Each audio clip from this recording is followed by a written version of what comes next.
warahmatullahi wabarakatuh. Halo para sahabat pemirsa YouTube, juga para subscriber yang senantiasa mantengin channel Anas Petualang. Siang hari pukul 10 ya, saya berada di satu lokasi, yaitu Pasar Musi, Depok ya. Biasa nih ada sesuatu yang dicari. Oke, ikuti Anas Petualang.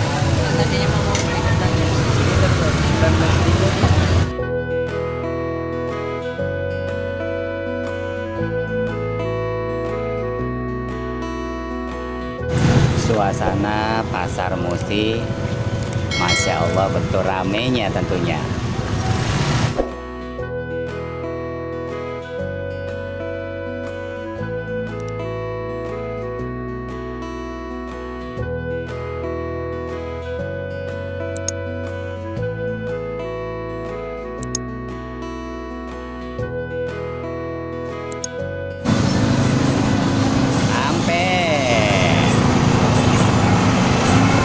Jadi emang lebaran? Hah? Udah beli tempat? Tinggal ngukur aja lewat apa kagak. Nggak lewat Depok, nggak lebaran.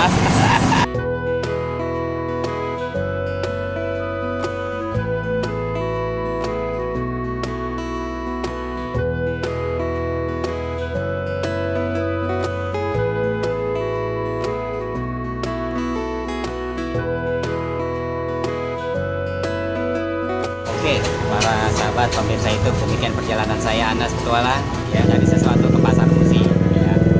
Artinya apa adanya, yang penting lebaran tetap tersenyum. Oke, next Anas Petualang undur diri, terima kasih. Assalamualaikum warahmatullahi wabarakatuh.